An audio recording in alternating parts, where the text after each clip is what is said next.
Students, आज मैं आपको स्पेशली पीएटी का एक क्वेश्चन कंप्लीट कराऊंगा। ये समझ लीजिए, इस वीडियो में जो टॉपिक रहेगा अपना आज वो है सिग्मा बॉन्ड, पाई बॉन्ड और हाइड्रोजन बॉन्ड। ये तीनों बंद ऐसे हैं कि इनमें से एक या दो क्वेश्चन जरूर आते हैं, तो बहुत ध्यान से देखिए इसको। सिग्मा बंद, पाई बंद और साथ में हाइड्रोजन बंद। मैंने केमिकल बॉन्डिंग के वीडियो आपको भेजे हैं पहले। आयोनिक बॉन्ड, इलेक्ट्रोवेलेंट बॉन्ड बोलते हैं इसे, कोवेलेंट बॉन्ड, कोऑर्डिनेट बॉन्ड, ये सब के वीडियो में भेज चुका हूँ आपके पास।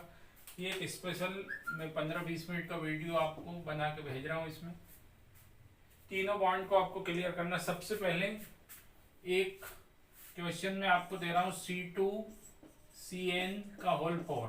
देखिए ऐसा क्वेश्चन आ चुका है हमारे उसमें।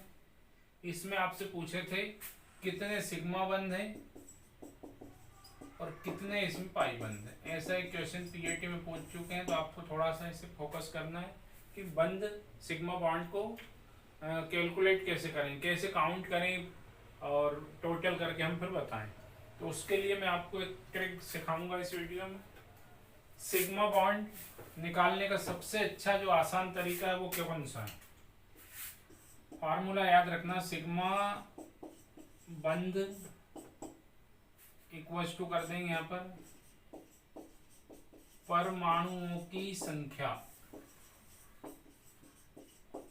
परमाणुओं की संख्या, परमाणुओं की संख्या लिखा। देखिए अब टोटल परमाणु में बताऊंगा आपको। यहाँ पर हम इंग्लिश में क्या बोल देंगे? Number of atoms -1। ये फार्मूला सिग्मा बंद निकालने के लिए। लेकिन कौन से यौगिकों की बात कर रहा हूं मैं? तो याद रखना, फॉर एलिफेटिक कंपाउंड, ये भी ध्यान देना। ये जो फार्मूला है वो किसके लिए है?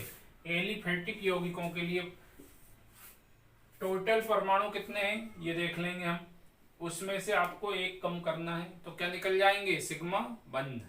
अब पहले सिंपल सा क्वेश्चन देखो, यहाँ पर मैंने लिखा CH4, आपसे पूछा CH4। अब ये याद रखना जरूरी है आपको कि एलिफेटिक कौन सा कंपाउंड है और एरोमेटिक कौन सा। तो ये मेरे हिसाब से आपको क्लियर होगी। जो बेंजीन और बेंजीन लाइक कंपाउंड,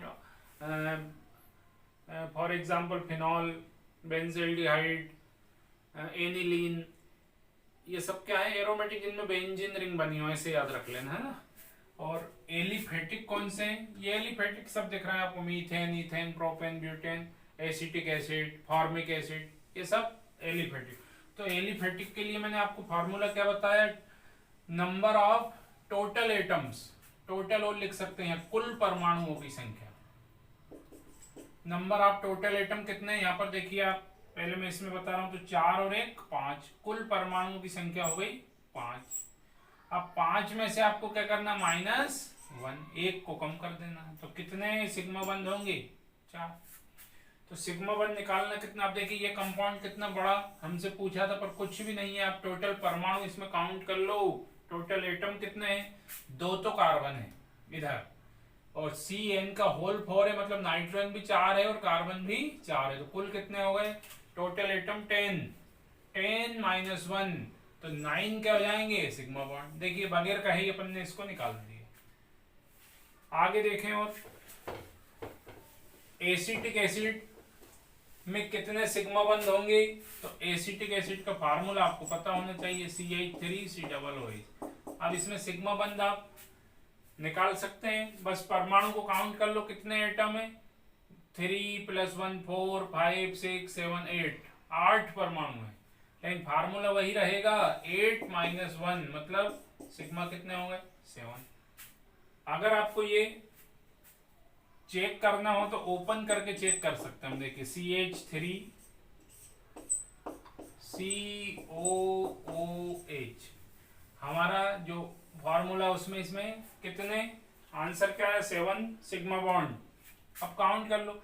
याद रखिए हमेशा जो सिंगल बॉन्ड होता है, कोई से भी 2 परमाणु हैं, देखिए सेम हो या डिफरेंट एटम है, लेकिन उनके बीच में क्या है? Single bond. तो हमेशा याद रखना, जब सिंगल बॉन्ड है मतलब वो सिग्मा बॉन्ड है।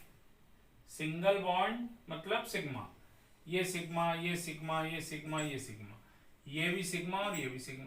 लेकिन यहां पर आप देख रहे हैं डबल है, तो एक तो होगा सिग्मा और एक होगा पाई। तो अब सिग्मा बंद कितने हो गए, 1 2 3 4 5 6 7, और 7 ही हमारे आंसर में, बहुत जल्दी निकालने। तो सिग्मा बंद ये किस में निकाले हमने, एलिफेटिक। एलिफेटिक कंपाउंड के बाद अब मैं जा रहा हूं aromatic. Aromatic compound like benzene, C6H6 ऐसे करके दे देंगे, लेकिन आपको मालूम ये एरोमेटिक है, ऐसे लिखते हैं इसको।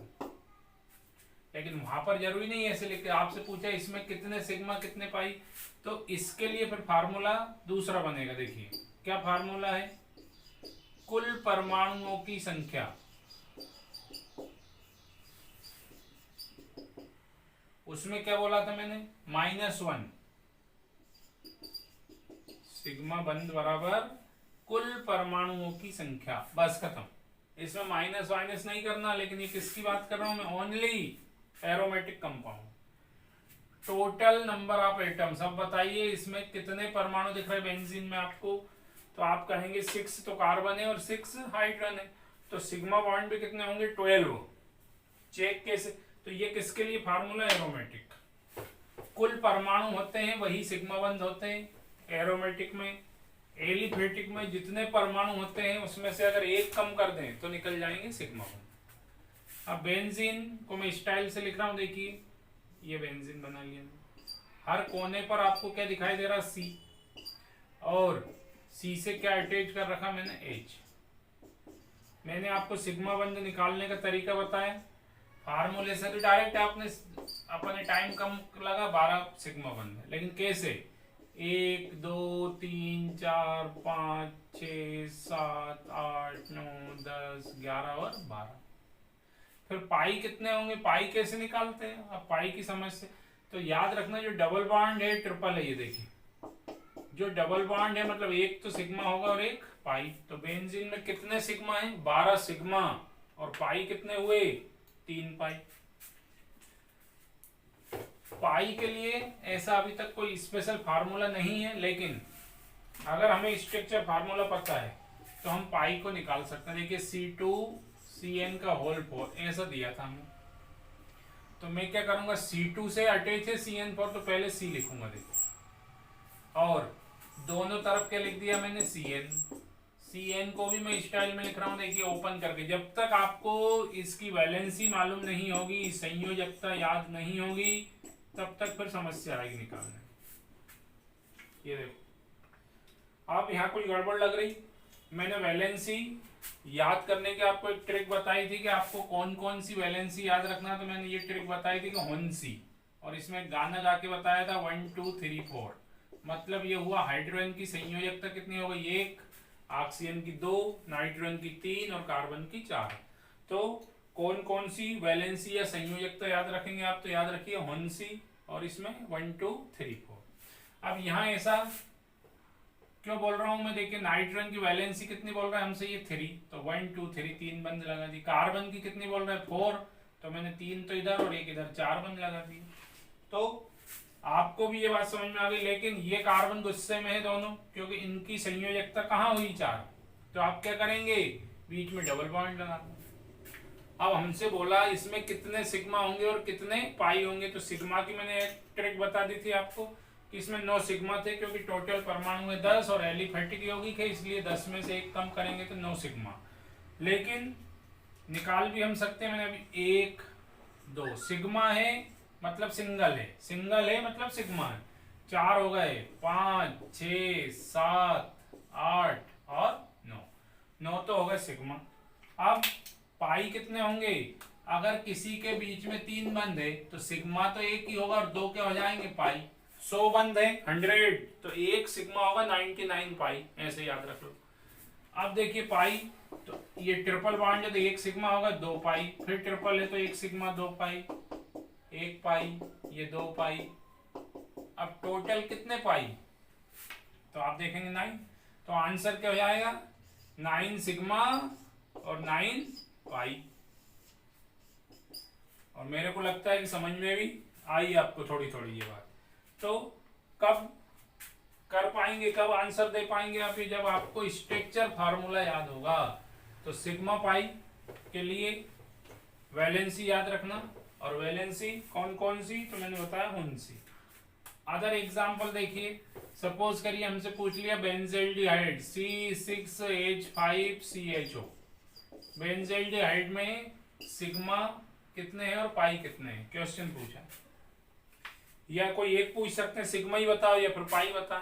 तो याद रखना सिग्मा के लिए सबसे अच्छा तरीका है, लेकिन पाई जब आप काउंट करेंगे तो फिर आपको स्ट्रक्चर फार्मूला याद होना चाहिए। बेंजीन मैंने अभी आपको बना के बताई थी, ये बेंजीन का जो स्केलेटन है, इसका ढांचा है वो याद रख लो। इसमें 12 तो सिग्मा होते हैं और 3 पाई होते हैं, पहले से हमें ये बात याद रखना है। फिर ये बेंजीन नहीं बोला, ये तो हमसे बेंजल्डिहाइड बोला। तो बेंजल्डिहाइड बोला मतलब ये जहाँ H था बेंजीन, ये है बेंजीन। अब इस H को मैंने गायब कर दिया, लेकिन बॉन्ड तो अभी भी है। CH बेंजीन ये है, उसके आगे जाना हो CHO। लेकिन आप देखिए कार्बन भी गुस्से में है और ऑक्सीजन भी गुस्से में। गुस्सा शांत करने के लिए हमें यहाँ डबल बॉन्ड लगाना पड़ेगा, क्योंकि कार्बन की संयोजकता तो 4 होती है, 1 2 3 4, ऑक्सीजन की 2 होती है। अब हमें सिग्मा और पाई को काउंट करना है, तो यहाँ तक तो मैं कुछ बोलूंगा ही नहीं आपसे। क्यों नहीं बोलूंगा, क्योंकि 12 सिग्मा और 3 पाई मेरे को पहले से ही पता है। ऊपर देख लो, तो 12 के बाद ये कौन सा सिग्मा 13, ये कर चुका हूं मैं काउंट। देखिए 13 के बाद ये कौन सा 14, और ये कौन सा 1 पाई। तो 12 में 2 सिग्मा और बढ़े, तो देखिए बेंजल्डिहाइड में कितने हो गए 14 सिग्मा और 3 पाई तो पहले ही थे, ये एक ऊपर बढ़ गए 4 पाई। 14 सिग्मा है, 14 सिग्मा बॉन्ड्स और 4 पाई बॉन्ड हो गए यहाँ पर। ये एरोमेटिक कंपाउंड था। अब 14 सिग्मा आ इसमें, इसका मतलब ये है कि इसके पास 14 एटम होना चाहिए, क्योंकि एरोमेटिक है, जितने परमाणु होंगे उतने ही सिग्मा। तो देख लें 6 5 11 12 13 14, 14 ही इसमें परमाणु है, इसलिए आंसर क्या है अपना 14।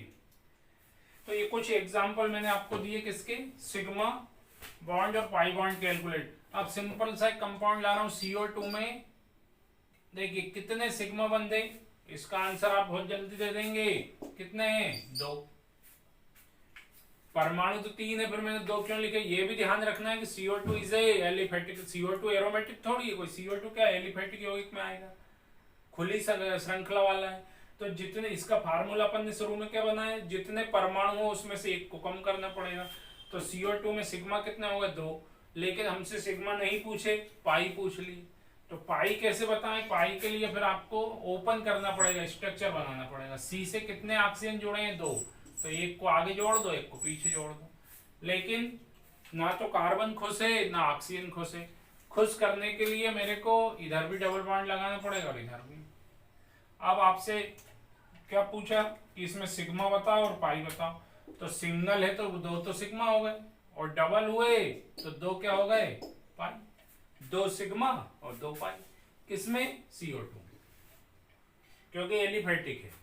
इस तरह के अगर घुमा फिरा के आपसे और एग्जाम्पल दिए जाए, HCOOH, ये है फार्मिक एसिड, लाल चींटियों में पाया जाता है। एसिटिक एसिड विनेगर जो होता है, सिरका होता है, उसमें पाया जाता है। फार्मिक एसिड में कितने सिग्मा और कितने पाई, तो तुरंत आंसर मत देना, पहले ये देखो कि ये एलिफेटिक है या एरोमेटिक। तो तुरंत आपने बोल दिया कि ये एलिफेटिक है। जब ये एलिफेटिक है तो इसके लिए फार्मूला क्या है, जितने परमाणु है उसमें से एक को माइनस कर दो। परमाणु देखिए 4 और 1 5 है, तो आपको पहले से ही मिल गया कि भैया सिग्मा बंद कितने होंगे 4 सिग्मा, क्योंकि कुल 5 में से 1 कम करना है। अब लेकिन पाई के लिए मैंने आपसे कहा इस तरह का कोई अभी फार्मूला नहीं बना है, तो पाई हम कैसे, तो पाई के लिए फिर मैंने आपको आसान तरीका बताया, स्ट्रक्चर इसे ओपन करके लिखना याद होना चाहिए, HCOOH। अगर आपने ऐसा लिख दिया देखो तो गलत हो जाएगा, क्योंकि कार्बन की वैलेंसी पूरी कैसे करें, अब अगर यहाँ 3 लगाएं तो ऑक्सीजन की, तो ये तरीका आपको पता होना चाहिए कि एक ऑक्सीजन को गोली मारो, एक को कहाँ लिखो ऊपर, अब देखिए सबके बराबर हो गई वैलेंसी। अब यहाँ पर सिग्मा कितने, 1 2 3। अब ये कितना लंबा बंद होगा, ज्यादा टेढ़ा कल मत लगाना, इतना लंबा है तो 2 से कितना ही लंबा हो, ये तो 1 ही ना। तो 1 2 3 4, 4 तो होगा सिग्मा, और पाई कितना 1, क्योंकि डबल बॉन्ड सिर्फ एक जगह है। तो 4 सिग्मा और 1 पाई, किसमें, फॉर्मिक एसिड में। अब एक लास्ट एग्जांपल और बता रहा हूं मैं, सिग्मा पाई मेरे हिसाब से अब आपको क्लियर हो गए हैं, तो आप भी बदल बदल के प्रैक्टिस करना। सिनेमिक एसिड, सिनेमिक एसिड का फार्मूला क्या होता है, सिनेमिक CH ये है सिनेमिक एसिड। अब पहले तो अपने दिमाग में ये बैठाओ कि ये एरोमेटिक है या एलिफेटिक, तो दिमाग में क्या बैठाओ, खुद ही जो चिल्ला चिल्ला के बोल रहा है कि मैं एरोमेटिक कंपाउंड हूं क्योंकि इसमें बेंजीन बना है। अब बेंजीन बना मतलब टोटल एटम्स कितने हैं, तो बेंजीन में आपको पता है बेंजीन का फार्मूला क्या होता है, C6H6, मतलब 12 होते थे उसमें। लेकिन अब इसको अपन कैसे लिखेंगे शॉर्ट में, C6H5CHCHCOOH, इस तरह से लिखा है। एक एज कम हो गई देखिए। अब टोटल एटम्स को हम काउंट करें तो 6 कार्बन और 5, 6 5 11 12 13 14 15 16 17 18 19 एटम्स दिखाई दे रहा है। अब ये बताइए इसमें से -1 करें क्या, नहीं करेंगे क्योंकि एरोमेटिक है, तो सीधा सा आंसर मिल गया 19 सिग्मा बॉन्ड। लो एक आंसर तो आपको पहले ही मिल गया। अगर उन्होंने ऐसा दे रखा जैसे पहले में दे रखा 19 + 2 पाई, बी ऑप्शन दे रखा है 19 की जगह अब दे दिया 17 सिग्मा और 3 पाई, फिर कुछ और दे दिया, फिर कुछ और दे दिया। तो इससे मतलब मैं क्यों लिख के बता रहा हूं आपको, ये क्वेश्चन इसलिए लिखा कि 17 18 19 एक ही जगह, मतलब टाइम खराब नहीं करना फिर। पर कब दिमाग खराब होगा आप लोगों का, जब 2 जगह 19 दे दिया तो फिर तो मामला गड़बड़ हो जाएगा, फिर आपको चेक करना, रट नहीं सकते फिर आप तो। लेकिन मैं एक ट्रिक ये बता रहा हूँ, अगर 19 एक ही जगह है, 3 जगह 17 18 और मानो चले यहाँ 23 है, इसमें तो आपको आंसर बताना कितना आसान है। देखिए ये वाला आंसर, पाई कितने भी हो भले इससे वही आंसर हो जाए, फिर आपको पाई निकालने के लिए मेहनत नहीं करना है। लेकिन अगर पाई पूछ लिया कि पाई कितने हैं, फिर क्या करें, फिर ये स्ट्रक्चर फार्मूला देखना पड़ेगा। तो सिग्मा यहां तक आते आते बोलिए कितने हो जाते हैं, तो आप सबको पता है 12 सिग्मा और 3 पाई। ये हमें आंसर शीट बना लो अपनी, इतना हमें पहले से ही याद। अब आप ये बताइए CH मेरे को ऐसे नहीं लिखना है, ऐसे लिखना, इसको भी ऐसे नहीं लिखना, स्टाइल में लिखना, ऐसे लिखना। इस COOH को भी मेरे को ऐसे नहीं लिखना है, ऐसे लिखना।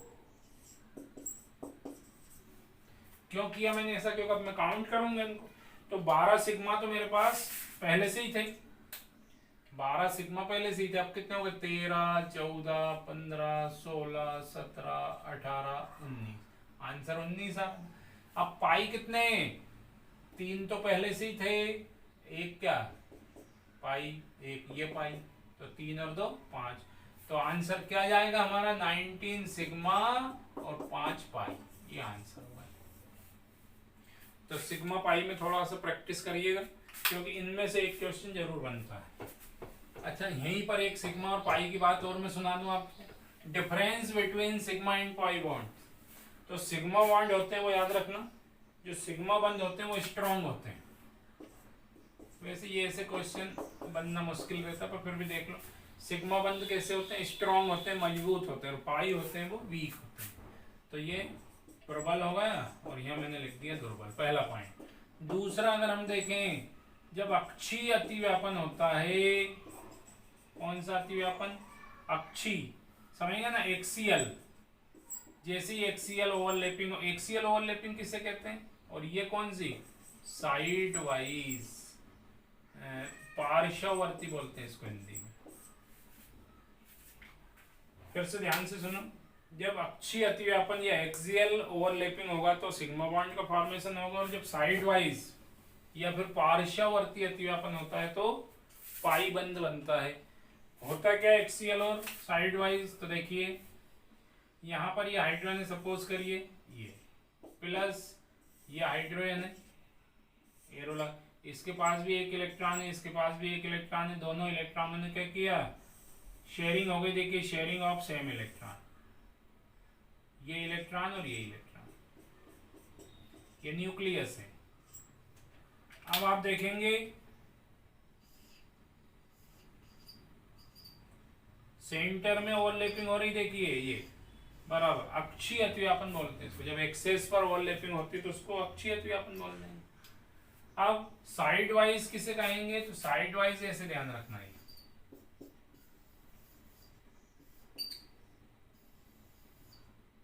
ये देखिए एक्सेस कहाँ रहेगा, अक्ष कहाँ रहेगा यहाँ, और ओवरलैपिंग कहाँ हो रही, यहाँ पर।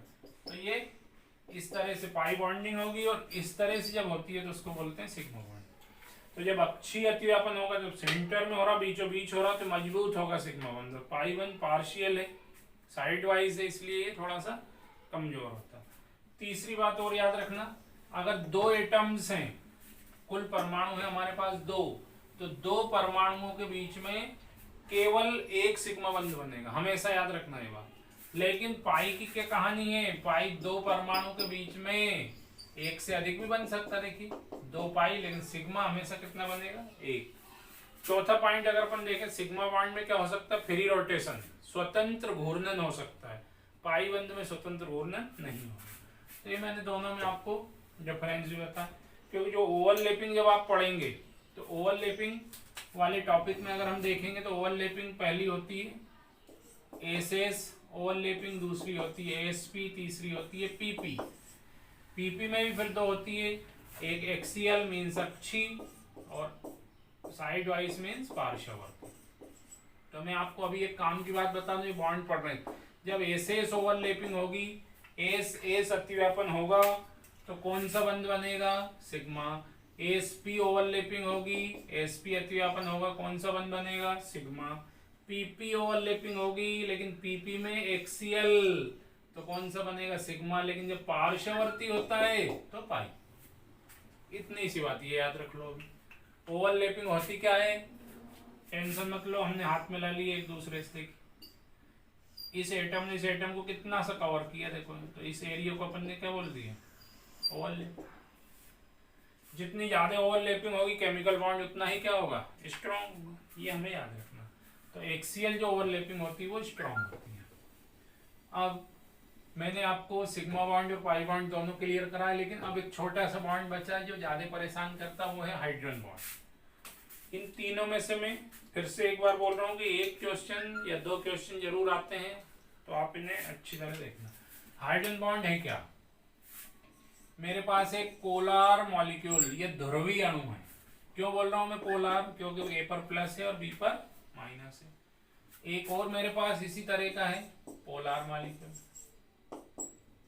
देखिए दोनों किस नेचर के हैं ये भूलना नहीं है आपको।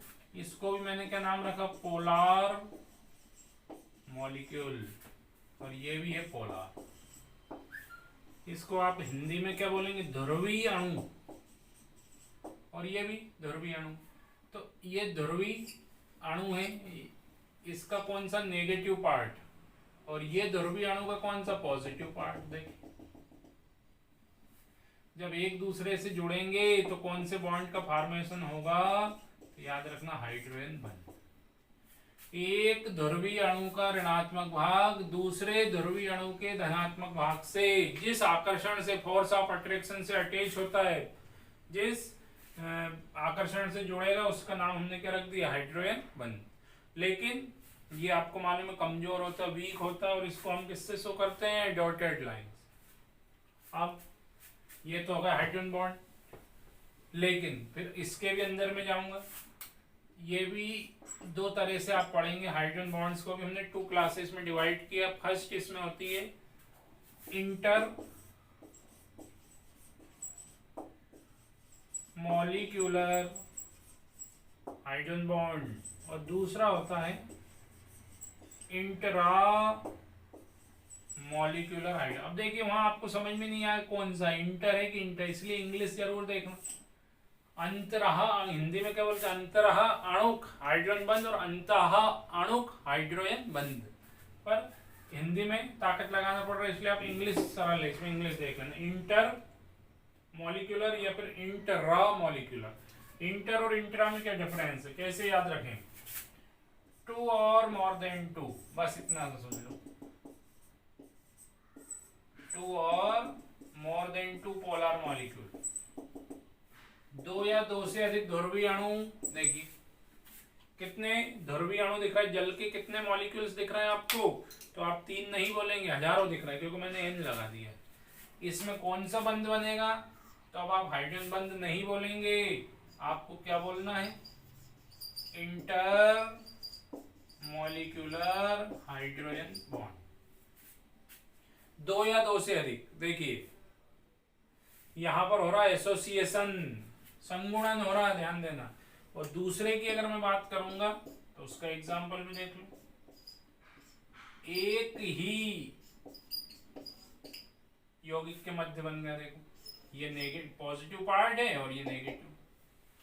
तो जब एक ही अणु में बन गया, देखें तो इसको क्या नाम रख दिया मैंने? अब इसको क्या बोला? Intra molecular hydrogen bond. तो दोनों आपको मेरे हिसाब से तो समझ में आ गए होंगे, क्योंकि मैंने एक साथ बताया, ऊपर इंटर और नीचे क्या, ऊपर कितने ध्रुवीय अणु दिख रहा है? 2 या 2 से अधिक, हजारों लाखों करोड़ों। और नीचे मैंने क्या कहा? एक ही यौगिक है, इसका नाम है ONP, ortho nitrophenol. Ortho nitrophenol में किस प्रकार का हाइड्रोजन बंध होगा? तो आपको बताना इंट्रा। जल के अणुओं में किस तरह का हाइड्रोजन बंध? देखिए ये क्या है? Water molecules, inter. लेकिन अब ये दोनों में इसी तरह से हाइड्रोजन बंध क्या है, सब कुछ आपको क्लियर है। हाइड्रोजन बंध कितने प्रकार के हैं ये भी क्लियर होगा। इसको एसोसिएशन हो रहा है यहाँ पर, और यहाँ होता है कीलेशन, केकड़े के पंजे जैसा ही चारों तरफ से। जैसे यहाँ पर भी आपको मालूम एच होगा, ये इससे अटैच हो जाएगा, इस तरह से कीलेशन भी हम इसको बोल सकते हैं। अब यहाँ एक चीज और मैं आपको क्लियर बता दूं, हाइड्रोजन बॉन्ड जो है, यहाँ एक क्वेश्चन पूछा, जल के अणु में कौन सा बंध पाया जाता है? ये क्वेश्चन ध्यान देना। फिर एक क्वेश्चन और बना रहा हूं, जल के अणुओं में कौन सा बंध पाया? ऑप्शन 4 तो मिल ही जाएंगे आपको, एक से संयोजी बंध, उप से संयोजी, हाइड्रोजन, कोई से भी इस तरह। तो आप जल्दी जल्दी में क्या करते हो, यहाँ नहीं देख पाते हो। देखिए यहाँ मैंने क्या लिखा है? अणु। और यहाँ मैंने क्या लिखा? अणुओं। यहाँ पर क्या लिखा मैंने? मॉलिक्यूल। और यहाँ क्या लिख रहा हूँ? मॉलिक्यूल्स। क्या डिफरेंस हुआ दोनों में? दोनों में डिफरेंस, अब देखिए जमीन आसमान का अंतर। यहाँ आप आंसर क्या देकर आएंगे? सह संयोजी बंध, कोवेलेंट बॉन्ड आएगा इसमें, और इसमें क्या आएगा? Hydrogen bond. अब देखिए अगर आपने ध्यान से नहीं पढ़ा क्वेश्चन तो मामला गड़बड़ हो जाए। जल के जो देखिए वाटर मॉलिक्यूल में कौन सा है? तो कोवेलेंट। बट वाटर मॉलिक्यूल्स में कौन सा है? तो यहां पर आंसर देंगे हाइड्रोजन बॉन्ड। इंटर इंट्रा दोनों। अब यहां देखिए ये क्या बताया मैंने? Ortho nitrophenol. अब इसमें हाइड्रोजन बॉन्ड से रिलेटेड और कैसे क्वेश्चन बन सकते हैं? ये मैंने अभी आपके सामने लिखा था ONP, ऑर्थो नाइट्रोफिनॉल, लेकिन यहां मैंने क्या लिख दिया? PNP, para nitrophenol. अब आप ये बताइए कि इन दोनों में किसका बॉइलिंग पॉइंट अधिक होगा, किसका क्वथनांक अधिक होगा? किस किस में? आर्थो नाइट्रोफिनॉल है, आर्थो पोजीशन पर नाइट्रो लगाते आर्थो नाइट्रोफिनॉल, फिनॉल तो थी, और ये पैरा पोजीशन पर जुड़ गया तो पैरा नाइट्रोफिनॉल। अब इसमें कौन सा बॉन्ड है याद रखना, इंट्रा मॉलिक्यूलर हाइड्रोजन बॉन्ड। और यहां मैं आपको बता दूं, इसको मेरे को ऐसे नहीं लिखना है, इसकी स्टाइल चेंज करना हूं लिखने की, देखिए क्योंकि मेटा पोजीशन आ गई, यहाँ पर ध्यान देना। आपको पता है ना, ये पेरा बोलेंगे तो इसमें ऑर्थो और ये मेटा। इसको यदि मैं इस स्टाइल में लिख लूं, अब देखिए मर्जी मेरी, एक और लिखा, कितने भी अपन लिख सकते हैं। अब आप कुछ समझे, हमसे क्या पूछा, पीएनपी एंड ओएनपी, इन दोनों में किसका क्वथनांक अधिक होगा। बॉइलिंग पॉइंट इसमें, हायर बॉइलिंग पॉइंट किसका है, उच्चतम क्वथनांक किसका है, तो आप कैसे बताएं। आप देखिए यहां पर भी हाइड्रोजन बॉन्ड बना, पर देखिए मेटा कंडीशन आ रही ना बीच में, तो कौन सा बनेगा, यहां पर आपका जो हाइड्रोजन बॉन्ड बनेगा वो ये बनेगा। अब ये बताओ, हाइड्रोजन बॉन्ड तो यहां भी बन रहा और हाइड्रोजन बॉन्ड यहां भी बन रहा, तो फिर दोनों का क्वथनांक एक समान होना चाहिए। लेकिन अब यहाँ डिफरेंस देखिए, ये कौन सा हाइड्रोजन बॉन्ड है, इंट्रा मॉलिक्यूलर हाइड्रोजन बॉन्ड, और यहां मैं क्या लिखूंगा, इंटर मॉलिक्यूलर हाइड्रोजन बॉन्ड। तो इंटर आप समझ गए, दो या दो से अधिक, हजारों बंद है यहां पर। तो हमेशा ये याद रख लो कि जो इंटर है वो हमेशा किससे मजबूत होगा, इंट्रा से। तो किसका क्वथनांक अधिक होगा, समझ गए, पेरा नाइट्रोफिनॉल का जो बॉइलिंग पॉइंट है वो अधिक होगा किससे, आर्थो नाइट्रोफिनॉल से। क्यों, क्योंकि इसमें कमजोर बंद है, हाइड्रोजन बंद कमजोर तो होती है, पर उसमें फिर दो प्रकार होगा, इन दोनों में ये और ज्यादा कम, देखिए इंटर ज्यादा कमजोर है और इंटर थोड़ा सा स्ट्रॉन्ग है। फिर और किस तरह के क्वेश्चन बनेंगे इस पर, वो भी देखिए।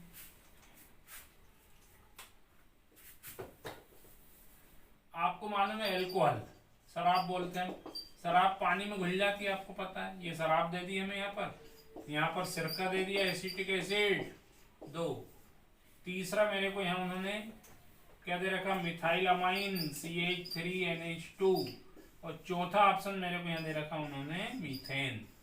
अब हमसे बोला कौन जल में नहीं घुलेगा, वाटर सॉल्यूबल कौन है और वाटर इनसॉल्यूबल कौन है, कौन जल में घुल जाएगा और कौन जल में नहीं घुलेगा। तो इसके लिए भी बिल्कुल दिमाग मत लगाओ, इसके लिए ट्रिक याद रखना, जिसकी जेब में फोन है वो पानी में घुल जाएगा, ये ट्रिक बना, जिसकी जेब में फोन वो पानी में घुल जाता है। अब जिसकी जेब में फोन वो पानी में, ये तो फालतू बात होगी, लेकिन काम की बात अगर हम इसमें देखें तो क्या काम की बात आ रही, यहाँ पर देखिए फोन FON, जल्दी बोलिए, O है, एसिटिक एसिड, एल्कोहल में O है, और मिथाइल अमाइन में N है, तो ये तीनों जल में क्या होंगे, घुल जाएंगे। मीथेन जल में घुलेगा क्या, इन तीनों परमाणु में से कोई सा है क्या, नहीं है, तो ये जल में नहीं घुलेगा। इस तरह के क्वेश्चन पूछ लेते हैं। किसमें, अब बताइए, 4 यौगिक के किसमें हाइड्रोजन बंद नहीं होगा, ये हाइड्रोजन बंद से ही रिलेटेड क्वेश्चन है। इन तीनों में हाइड्रोजन बंद बन जाएंगे, इसमें हाइड्रोजन बंद नहीं बनेगा, और जिसमें हाइड्रोजन बंद नहीं बनेगा वो जल में नहीं घुलेगा। तो ये एक आसान सा तरीका है, अगर आप याद रख सकें। देखिए मैं इसलिए इसको बोल रहा हूं आपसे, यौगिक परेशान करेंगे, वहां पर आपको ग्लूकोज C6H12 कार्बनिक यौगिक है, या ऑर्गेनिक कंपाउंड, और हमने कहीं पढ़ा है ये कि कार्बनिक यौगिक होते हैं वो जल में नहीं घुलते हैं। Organic compounds are insoluble in water, but ionic compounds are completely soluble in water. Ionic यौगिक तो जल में पूरी तरह से घुल जाते हैं, पर जो सहसंयोजी यौगिक है, कार्बनिक यौगिक, पानी में नहीं। लेकिन देखिए ग्लूकोज ये सब तो कार्बनिक है, फिर भी घुल रहा है पानी, क्यों, शक्कर पानी में घुल जाती, ग्लूकोज पानी में घुल जाता, रीजन, तुरंत हमें आंसर देना, हाइड्रोजन बॉन्ड। बर्फ जल पर तैर रही है, आपको पता है, पानी के ऊपर तैरती है बर्फ, तो उसमें आपको पता है हाइड्रोजन बॉन्ड की कंडीशन बनाने की डेंसिटी, वहां बर्फ का घनत्व तो कम है पानी से। तो जल के अणुओं में आप देखिए कौन सा बंद दिख रहा है, ये तो तुरंत अपने दिमाग में बैठा, अमोनिया। अमोनिया पानी में घुलेगी कि नहीं घुलेगी हमें नहीं मालूम, लेकिन हमें ये पता है उसकी जेब में फोन है, एन है, तो अमोनिया पानी में घुल जाएगी। HF पानी में घुलेगा कि नहीं घुलेगा आप खुद डिसाइड कर लो। तो ये याद रखना हमें। फॉर्मिक है, अब देखिए इतने सारे कंपाउंड मैंने आपको बताया, ट्रिक भी बता दी। फॉर्मिक एसिड अगर मैं आपसे पूछूं भैया फॉर्मिक एसिड पानी में घुलेगा कि नहीं, तो आप क्या बोलेंगे? यस। इसलिए यस बोल दिया आपने एक ऑक्सीजन। मैं आपसे बोल रहा हूँ बेंजीन पानी में घुलेगा कि नहीं, आप बोलेंगे नो, क्योंकि इसमें ना तो फ्लोरीन है, ना ऑक्सीजन है, ना नाइट्रोजन है, हाइड्रोजन बॉन्ड बनेगा ही नहीं। इसी तरह के क्वेश्चन छोटे छोटे बन जाते हैं। जल का क्वथनांक अधिक होता है किससे, जबकि एक ही परिवार के हैं, देखो, क्योंकि इसमें हाइड्रोजन बंध बनेगा, H2S में हाइड्रोजन बंध नहीं बनेगा। इसी जैसा एक क्वेश्चन और आपने पढ़ा है, HF द्रव है जबकि HCl गैस। रीजन बोलो, रीजन क्या बोलो, वही आंसर, हाइड्रोजन बॉन्ड। HF के अणु में हाइड्रोजन बंद होगा, हाइड्रोजन बंद होंगे तो ये पास पास होंगे, पास पास होंगे तो किस अवस्था में जाएंगे, द्रव। ये दूर दूर होंगे, दूर दूर होंगे तो उड़ते रहेंगे, उड़ते रहेंगे तो गैस। दूर दूर क्यों है, क्योंकि इन्हें कोई पकड़ने वाले नहीं है ना, हाइड्रोजन बंद नहीं है इसमें, और इसमें तो हाइड्रोजन बंद है। अमोनिया द्रव अवस्था में पाई जाती है, जबकि उसी का बड़ा भाई फास्फीन ये गैस अवस्था में होता है। कारण बताओ, तो कारण इसमें हाइड्रोजन बंध नहीं है, इसमें हाइड्रोजन बंध है। अब ये तो हो गया गैस और द्रव। बताइए दोनों में किसका क्वथनांक अधिक होगा, बॉइलिंग पॉइंट? तो जिसमें हाइड्रोजन बंद होगा उसका क्वथनांक बॉइलिंग पॉइंट भी अधिक होगा।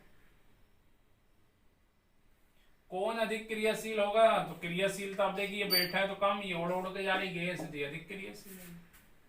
तो हाइड्रोजन बंध से दो क्वेश्चन मिल जाते हैं आपको।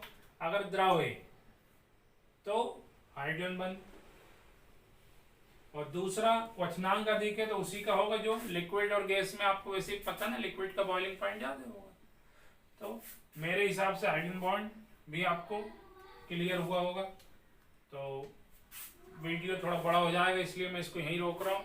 आप इन तीनों पॉइंट को क्लियर करना, और फिर भी समझ में ना आए तो व्हाट्सएप वगैरह किसी भी तरीके से आप पूछना, कहीं डाउट हो तो।